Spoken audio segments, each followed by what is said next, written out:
This is the information session for the FY23 Ticket Subsidy Grant, and I'm going to pass it on to, oh, sorry, one more. I want to just go over the agenda real quick. This is going to be set up into 3-ish sections.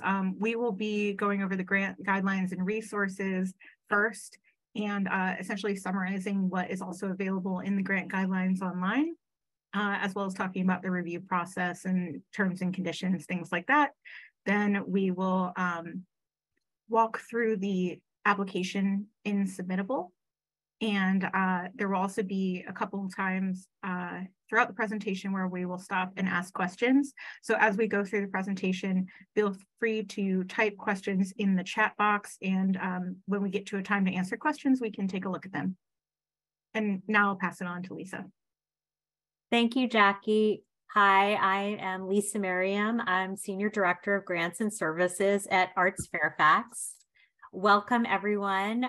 We're so glad to see you all here online to learn more about this new grant opportunity. And I don't see any of our colleagues on the call this morning, but this slide has information about the rest of the staff at ArtsFairfax in case you have any questions about website listings, event listings. You're going to want to contact Manuela, our digital media and outreach manager, and all of our emails and contact information are listed on the website. And I would also like to acknowledge that a member of our grants committee is joining us today, Cindy Shao, who is the chair of the Asian American Chamber of Commerce. Cindy, thank you so much for being here today. And in addition to her volunteering on our grants committee, Cindy also, and her role at the chamber, she also runs an arts organization. So, so happy to have you here today. And thank you so much for your service to ArtsFairfax. Just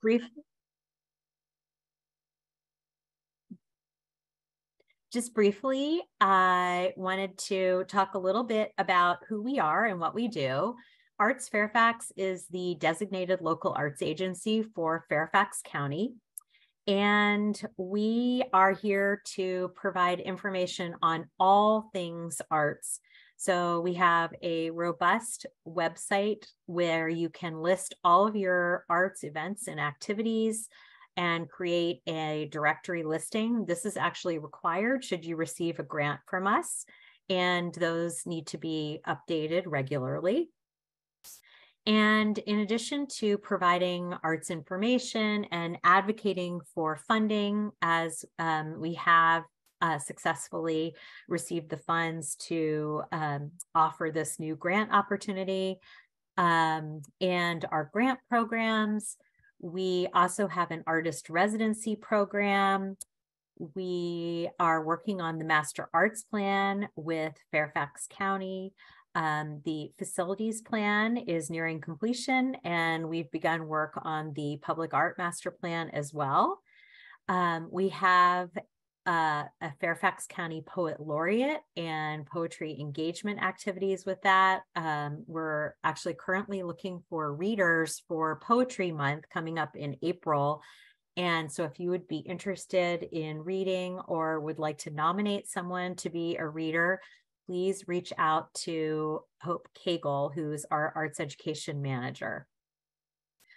So that in a nutshell is what ArtsFairfax does, and a little bit more about our grant programs. So for FY23, we have over $750,000 in county funds that we're distributing through 4 grant programs. And the programs are operating support and project support, which have actually already been awarded, pandemic recovery grants, which are in progress. The deadline was last week, and we are reviewing those applications and beginning the panel review for those.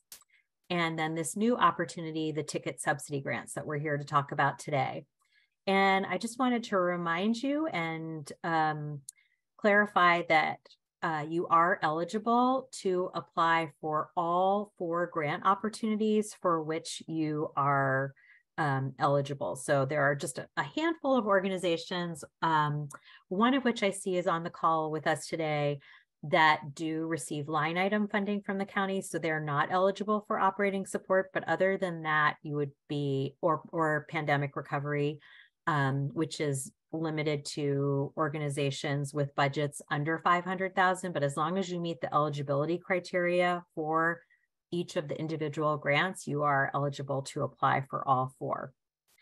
The matching requirement has been waived for FY23 once again, and we'll be looking into continuing to waive that for FY24, and look forward to hearing from you at the grant feedback sessions next week, more about that.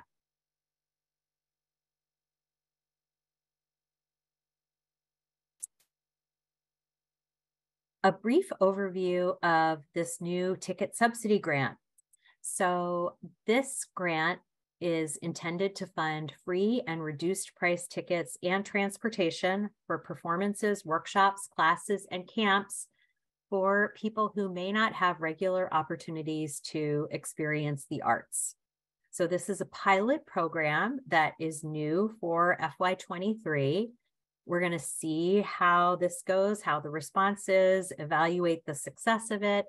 And, depending upon the next several months, and as well as whether we receive the continued increase in funding from the county for FY24, we hope to be able to continue that for the next year as well. So these are non-matching grants, and there is a rolling deadline. So we're going to keep making these grants until we run out of funds. We have allocated $30,000 for this pilot.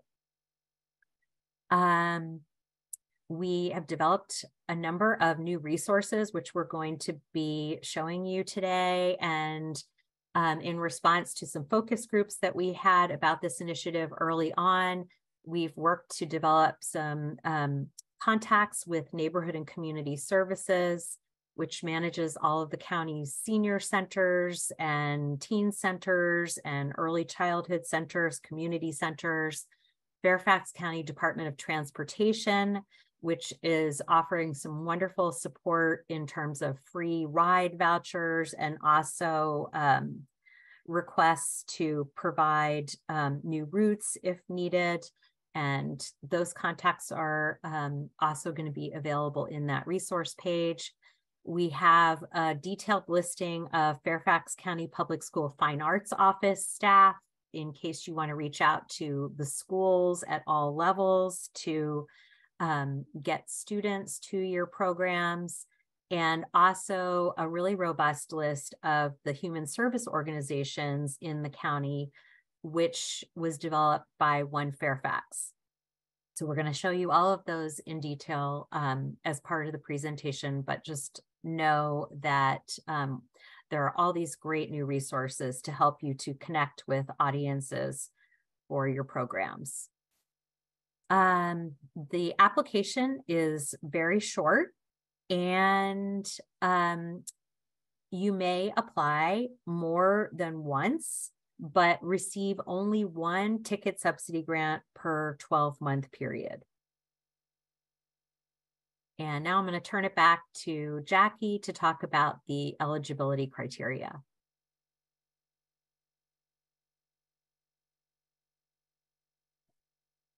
So it's a slightly shorter list of eligibility for this grant compared to the last one, but most of it is standard to what ArtsFairfax normally has. So arts organizations with a core mission in the creation, exhibition, presentation, production, or performance, or education in an arts discipline, or that also has regular activity in a minimum of 4 months of a year or 120 days, that is based in Fairfax County, City of Falls Church, or City of Fairfax, are eligible to apply. They also have to be in compliance with local, state, and federal laws. hold a current or pending 501c3 status, and they can operate as a specifically defined arts division or be part of a larger 501c3 organization. We have one change from, if the last grant you applied for was FY23 operating support, which was back in spring of 2022, there was an update to the eligibility for grants since then. And that is number 4, the applicant must have submitted, oh, excuse me, it's actually different here. Sorry about that. Never mind. I also want to say that you have to satisfy 2 of the criteria of number 3, which include meeting, rehearsing, and operating within Fairfax County or the cities, having at least half of your board work or reside in Fairfax County, which we ask you to prove on your application, and also be able to verify that at least half of your attendees at performances, exhibitions, etc., are from Fairfax County or the cities. And we do have, I want to plug that we have a survey template available and ready to be downloaded from our website that can help you gather that data for ArtsFairfax grants. We also ask that you've submitted all of your required final reports for previous funding year. That would be FY22. This is FY23. And have independently prepared financial statements, such as a treasurer's report or audit. Audits are required for organizations with budgets of $750,000 and higher. And organizations, as Lisa just mentioned, can receive a ticket subsidy grant once per 12-month period. So that means that if you may apply multiple times, but you can only be awarded for one of those applications. Let's say you apply in March, you don't get it. Apply in April, you do get it. You wouldn't be able to apply again until the following April if we are still continuing this grant program at that time. And we also want these to support programs that take place in Fairfax County and support audiences from Fairfax County or City of Fairfax, City of Falls Church. The eligible expenses include the ticket value for free or reduced price tickets, fees or tuition for classes, workshops, or camps, or transportation expenses. And organizations can request up to $5,000 to cover those eligible expenses. So we've developed a list of contacts on a resources page for you. So as Lisa mentioned before, we're partnering with Neighborhood and Community Services, Fairfax County Department of Transportation, Fairfax County Public Schools, and also providing a more comprehensive list of human services organizations in Fairfax County. Our goal is to help organizations approach these other services and say, hi, I have ArtsFairfax and a potential grant backing me, and I would like to have your constituents or your participants, your members, come to my event for free, or arrange a transportation for them to attend an event or a workshop, class, etc. Neighborhood and Community Services has made a specific form for ArtsFairfax groups to use. And you can complete the form and email it to them, and that will help you be matched with one of their many service centers, child centers, community centers, etc. And if with at least 1 month's notice, they can also arrange free transportation. Similarly, Fairfax County Department of Transportation can do the same. And I'm going to go ahead and pull up the webpage and the resources page so we can look at it together, because that is more thorough than what we're looking at now. So give me one moment. So I'll also show you how to navigate to our ticket subsidy grant page, since there are some things on the website that had updated recently. So grants are now found under arts funding, when you hover your mouse over arts funding, then move your mouse to ArtsFairfax grants. Hovering over there brings us to ticket subsidy grants and also the other active grant programs. It's loading. This is what our grants pages are going to look like for the coming year. It's a slight update from the previous system and a lot more condensed and organized, and we're going to be working on rolling out these updates for the other grant programs in the next few weeks to months. So it's most of the same content where that you're used to, dates, places to register for the information session, submit your application, that will be the same. But down here, you can find your grant guidelines and also a copy of the application questions and things related to the application itself here. Under this second box, this is where applicant resources lives, and I'll show the third box in a few moments. So clicking applicant resources takes us to a list of downloads as well as frequently asked questions. We will be updating the frequently asked questions as we receive questions for this grant. And since this is a pilot program, we expect to get quite a few. And so these will be updated periodically as those come in. I expect some to be up after this information session. So this first one, ticket subsidy application resources. This is the comprehensive document that can also be downloaded from this link that has these contacts. So this has a link to the Neighborhood and Community Services form, as well as the email that has been set up for ArtsFairfax. You can email the form to that email. It has information about how to arrange transportation with the Fairfax County Department of Transportation. We also have a big Google saved spreadsheet of over 200 human services organizations in Fairfax County that is linked here. And then the last section are Fairfax County Public Schools Fine Arts Office contacts. So these are people who are working with the various age groups and art programs. And we have music, theater, visual arts, and even special ed represented here. So use these, whether you're going to apply for this grant or not, but this would be helpful for you in forming your application and making your plan.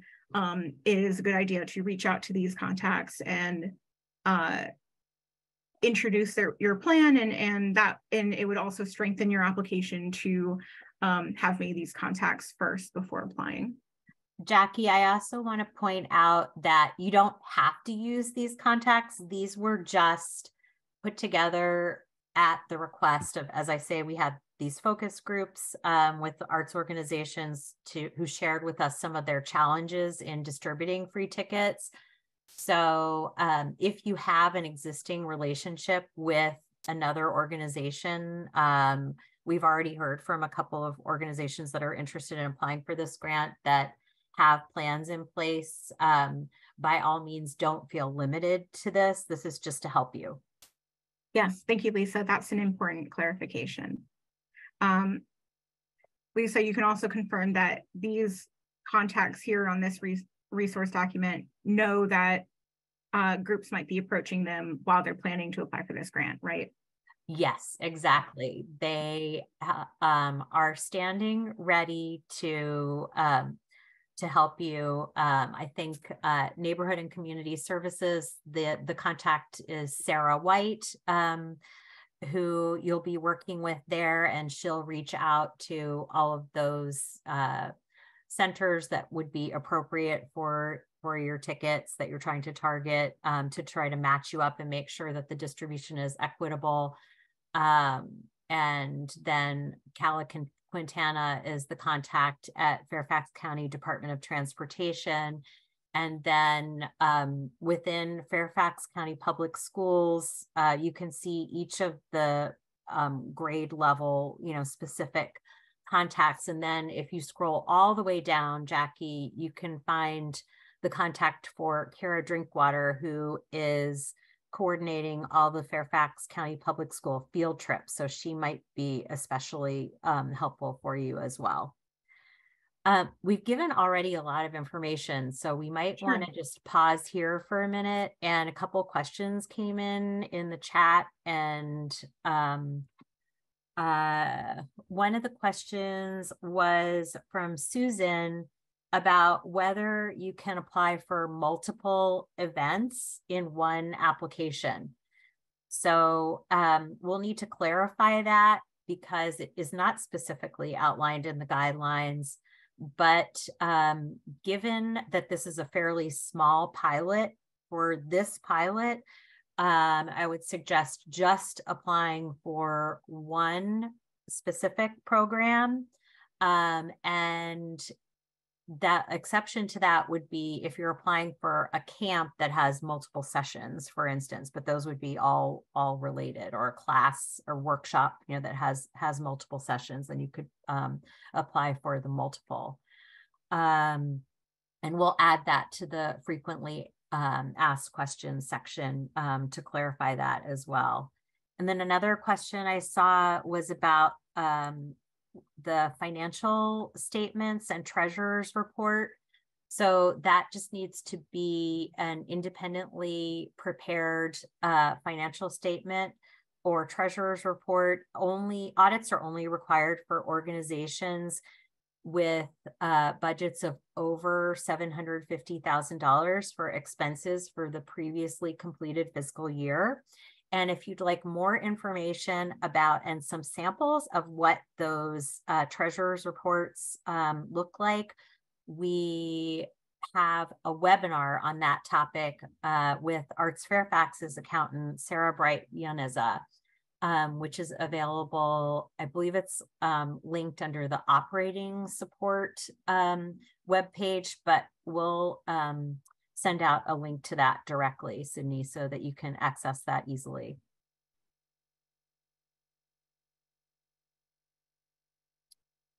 Another question is for transportation. Are you required to use the Department of Transportation? No, that was just an idea, you know, for us to be able to help to facilitate using that Fairfax connector service, and which also covers a lot of Metro buses as well. And they have already a lot of existing programs for free and reduced cost transportation around the county, and want to be really helpful in accessing arts events and venues. And Neighborhood and Community Services also has bus transportation available. And so if you're working with them and you do need transportation, if you submit your request to Neighborhood and Community Services with at least a month's notice, then they would be able to also provide free transportation for the participants to the event.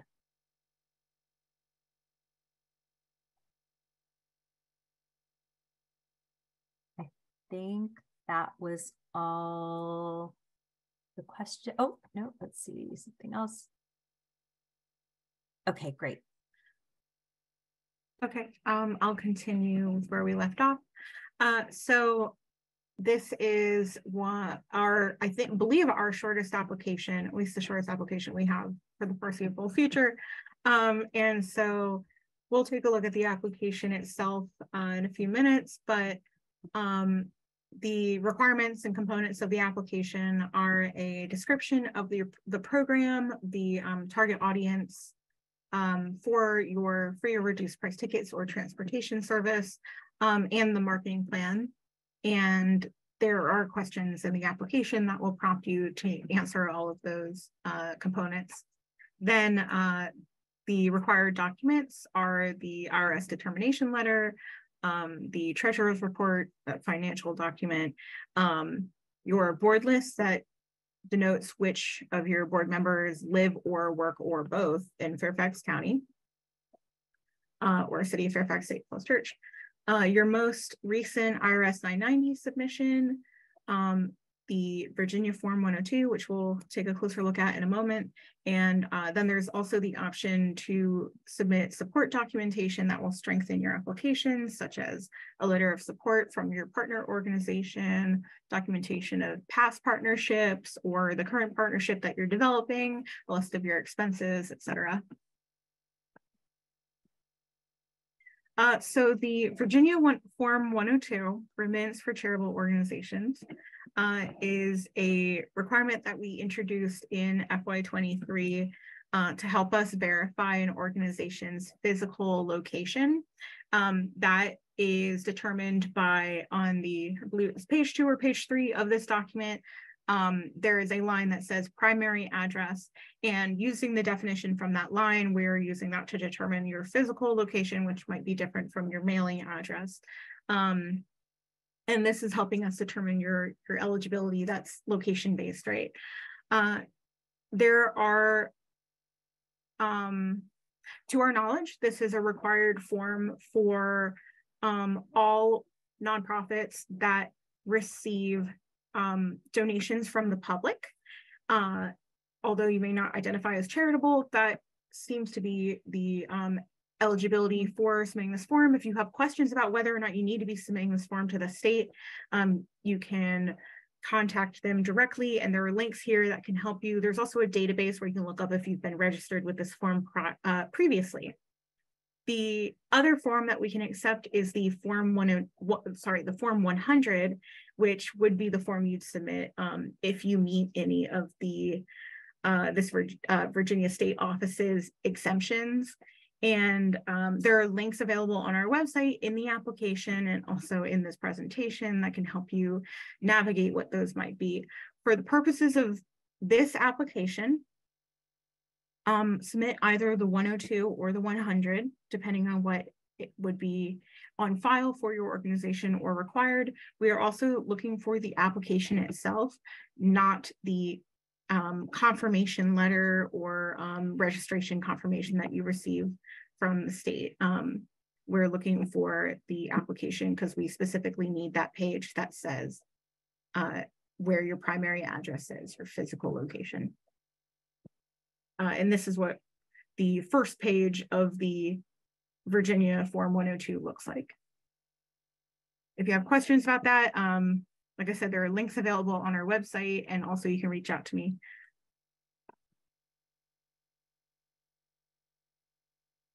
So as opposed to our other grants, this grant will be reviewed by staff, but we will, same as always, check for eligibility and completeness.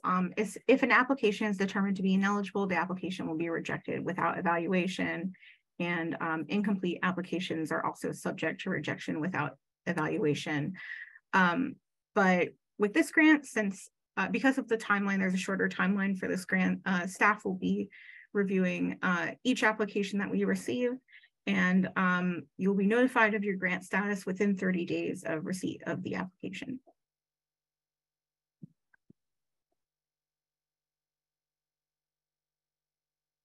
So very simple evaluation criteria for this grant. We're just looking, is your underserved audience well documented? Do you know who you're talking to? Do you know who's going to be coming? And is this an audience that fits within the goals of this grant? And then also, is your marketing plan realistic? Are you going to actually be able to get those tickets used, or that bus used by the the end of your event? So those are the two things we're looking at, just the feasibility of the plan itself.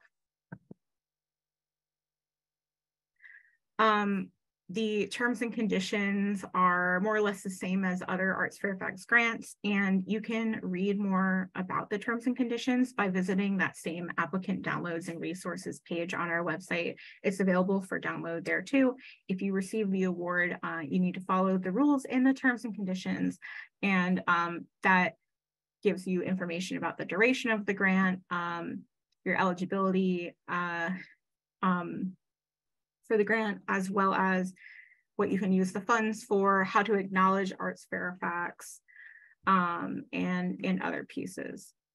Just a really quick note about the terms and conditions. There is a short final report that's going to be required for this grant, just to let us know how many people actually ended up using the tickets, and just for us to help us assess the success of the program. To address specifically acknowledging ArtsFairfax funding, I also want to show the webpage one more time. So we have a new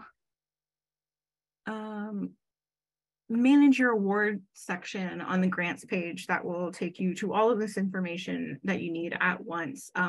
If you receive a grant from ArtsFairfax, here is where you can download the grants communications kit, which also has all of these rules about how to acknowledge us correctly and what to, the processes for doing that, as well as the logos. This is also where that survey template, the audience survey template that I mentioned earlier, can be downloaded, as well as our branding guide. And if you want to request a program ad, which is part of your requirement and part of the terms and conditions of the grant, you would reach out to me and let me know the deadline, whether it's for social media or a printed program. Will it be in color, black and white, the dimensions that you're needed, and then printing things. Does it need bleed? Does it need crop marks? And that program ad acknowledging your grant, we will make, and we will make a custom one for you and send it out to you by your deadline. So you can find that information and the instructions here, as well as information about that final report.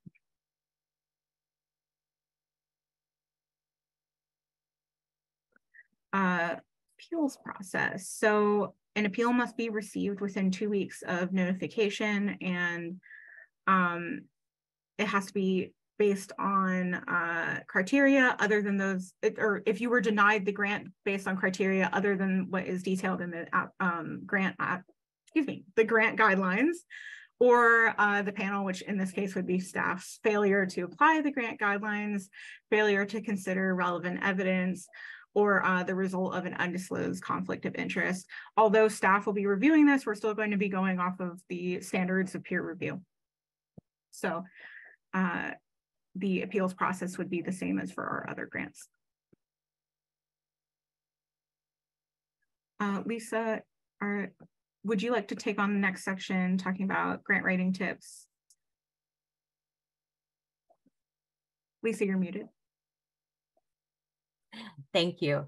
Yes, just some quick reminders that to keep your answers brief. As with our other grant applications, we've removed the word count limit, and we just have a suggested word count, but just keep it brief and answer the questions, please. Follow along with those evaluation criteria to guide your answers. We always suggest you have someone proofread your application before submitting. We recommend that you log out of Submittable when you're not actively working on the application, and also to write any of the narrative responses in a Word program and then copy and paste them into the application.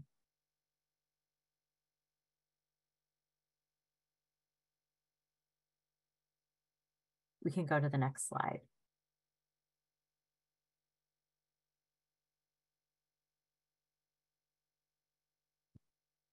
So we've already received some questions about the ticket subsidy grant, and we thought that we would just go ahead and respond to those here. And as Jackie mentioned earlier, these will be posted on the ticket subsidy webpage. So the first question that's come up is, what if your tickets are free? Can you still apply for this grant?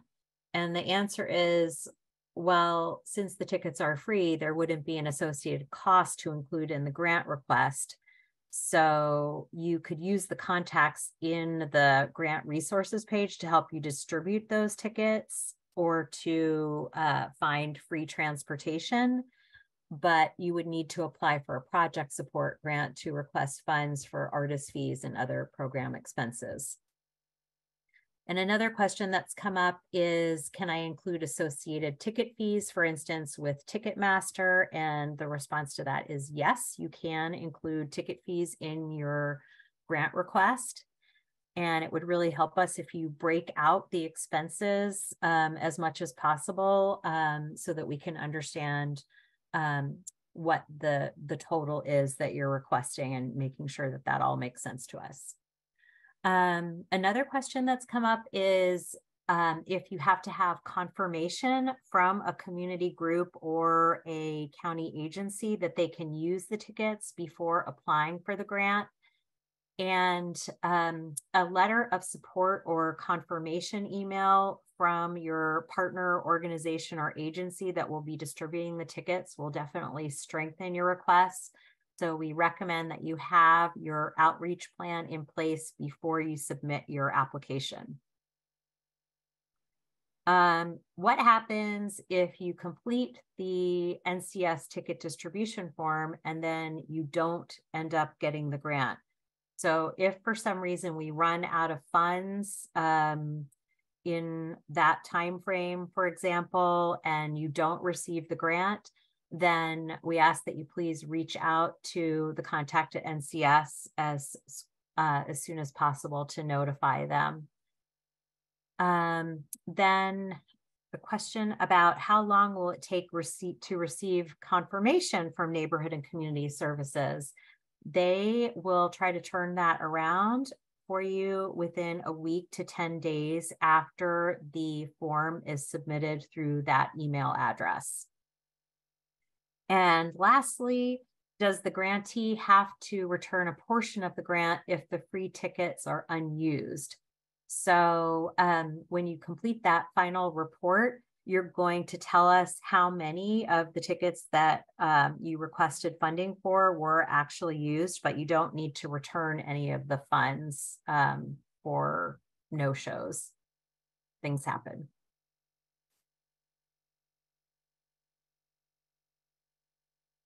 The timeline for the ticket subsidy grant is here on the screen now. The application is already open.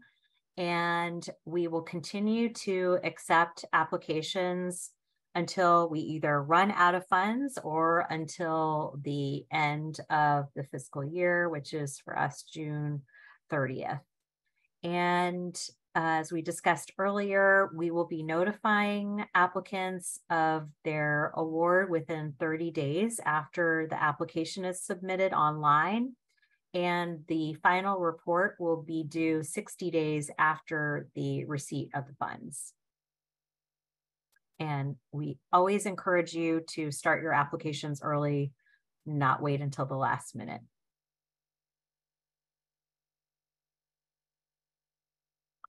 Okay, we're going to pause again to see if there are any other questions.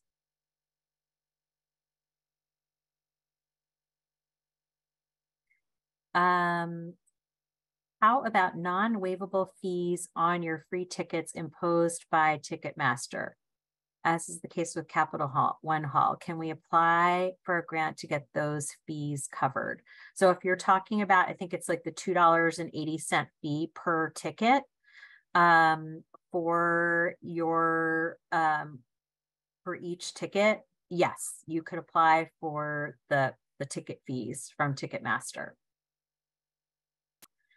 If there are any specific eligibility issues for your organization, we're not going to talk about them in the context of this session, but we ask that you would please follow up with us afterwards for any specific questions. And let's see, I'm going to read this question from Anne. If all invited guests do not appear to attend the event, Capital One Hall will not resell the tickets, so the host will have lost the opportunity to sell unclaimed tickets.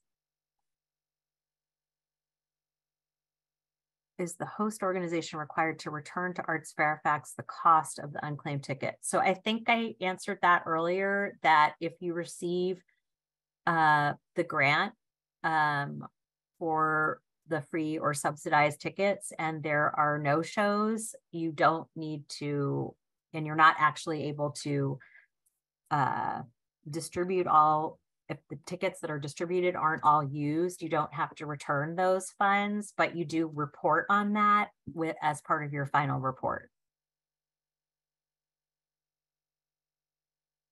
Okay, think we covered everything.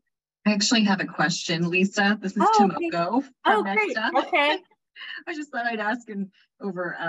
Yes, awesome. So yeah, so I just wanted to clarify the transportation piece. So I know that this grant can cover, you know, free and reduced tickets, and I just wanted to make sure that having free transportation along with the free and reduced tickets was or was not, is that a requirement to have those two pieces together? No, it is not a requirement. Okay. But you can apply for the cost of the transportation as part of your request. Okay, great. Okay, just wanted to clarify that. Thank you. Mm-hmm.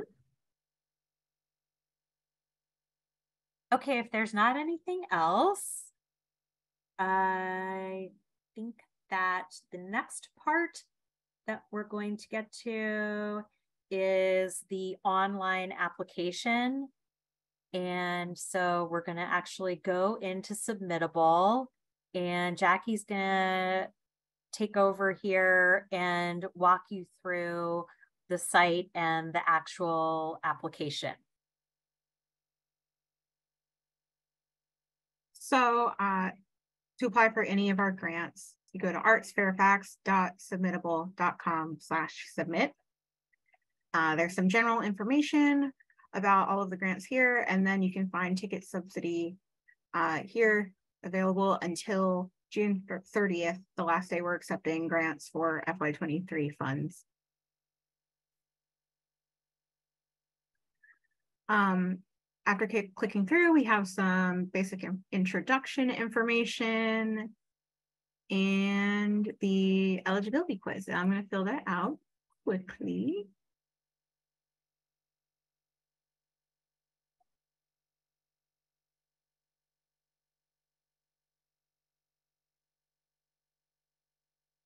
I need to read it real quick, just make sure.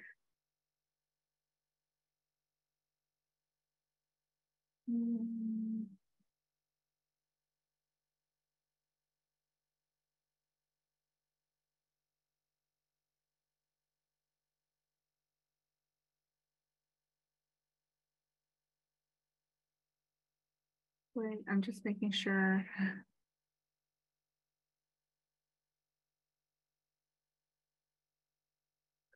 Okay. Great. So after filling out the eligibility quiz, it takes you to the ticket subsidy grant application form, the main form. The first section here at the top is the, oh, actually, before I show you that, I want to show the collaboration feature. So this link here in the top right. I'll make this a little bit bigger just in case. Manage collaborators. So if you click this, a pop-up appears and you can add in collaborators, and it will send an email invitation. I would also reach out to them directly and say, hey, you will get an email invitation from Submittable, make sure it doesn't go to their spam filter. And this allows you to work in the application simultaneously. Of course, the application should be started by the person with the primary account. So we recommend that organizations have one general account that they use for submittable grants.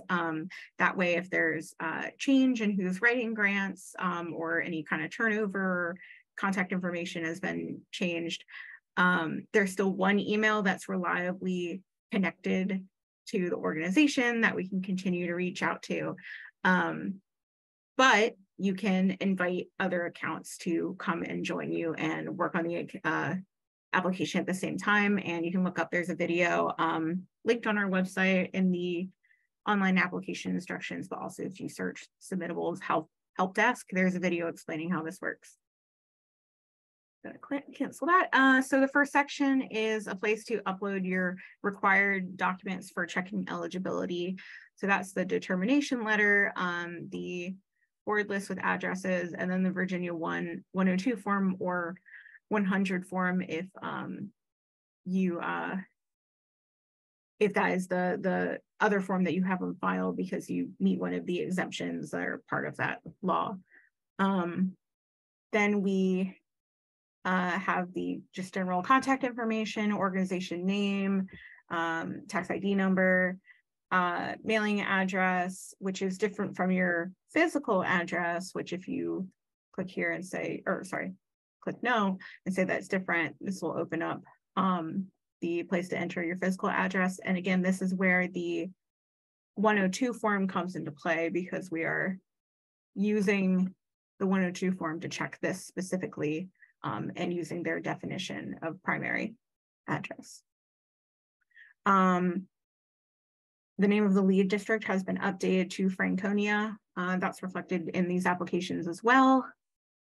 This is where you can list your social media and then more contact information, etc. The next section is the program overview. We have the criteria listed here as well as some definitions and a link to that resources page. Again, you don't have to use the resources on that page to fill out the grant. It's just there as a first step if you would like to use it. Here's where you'll put your proposed program dates, the type of partner organization that you will be working with, or the type of community services organization that you can work with. And you can check multiple on this part of the application or other and define what that other type is. Then we ask for the name of that organization, the name of your program, and then the description of your program. So where is the program taking place? What activities will be available? Then how will your audience / participants access transportation for this program? And who is that audience? Tell us about that audience and tell us about the outreach that you've done to partner with them.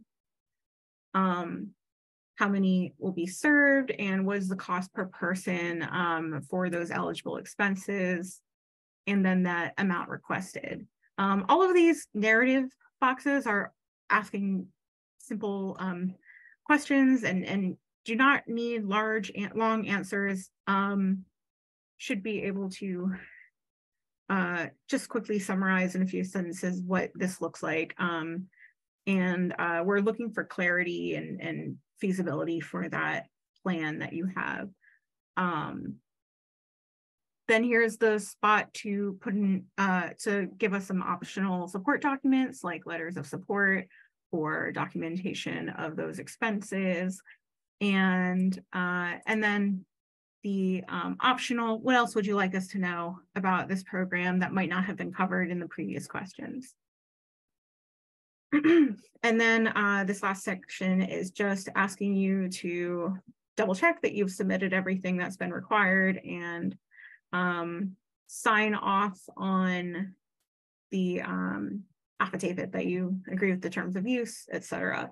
I also want to show that Submittable does auto save the application, but some really important things to keep in mind about Submittable is if you're not working in the application, log out, close out of the application. Don't stay in it because this will be running for the next few months. But this goes for all of our applications, but specifically this one, this will be running for the next few months.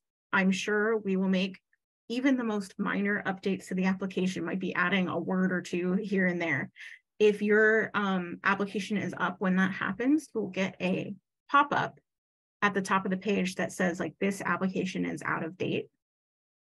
And that will ask you to refresh. If you're not making sure that this has been auto-saving, manually saving, or logging out or refreshing periodically, you may lose your application that you've been working on.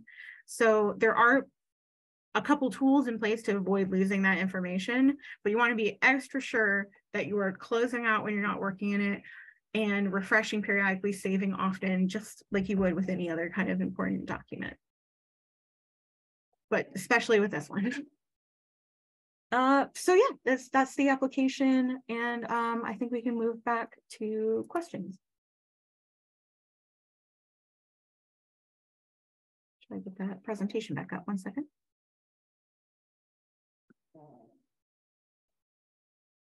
I'll leave this up while we talk about other things.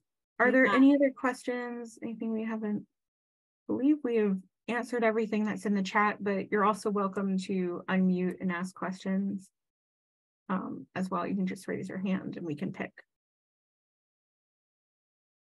In the meantime, we just have a couple of reminders for you. If you haven't already signed up for the grant feedback sessions next week, Jackie sent the link for that with the Zoom link for today's session.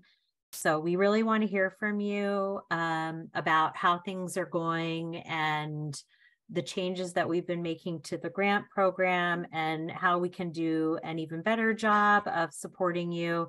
So we're really looking forward to talking to everyone next week, and thank you in advance for signing up and your time there. The dates for the pandemic recovery grant panels are February 21, 22, and 24. We are planning the operating support grant information session for the FY24 grant program for March 9th. And soon you'll be receiving a notification that the Capital One Hall information session for season 4 will be held on March 15th at 6 p.m. And below are all the other dates, deadlines for the grant programs that we have announced so far for the remainder of FY23 and FY24. And I see there is something in the chat. Let's just see if it's another. Okay, doesn't look like we have any questions, but on the next slide, you'll have our contact information, and please feel free to reach out to Jackie or myself if you have any questions. I know there was an eligibility question that came up in the chat, and so please follow up with an email to us and we can confirm and respond to you that way, or also feel free to give us a call. And I just want to thank everyone for joining us here today. And we're so excited to receive your applications and to launch this new initiative. And best of luck with all of your programs. And we look forward to seeing where this new program will lead us.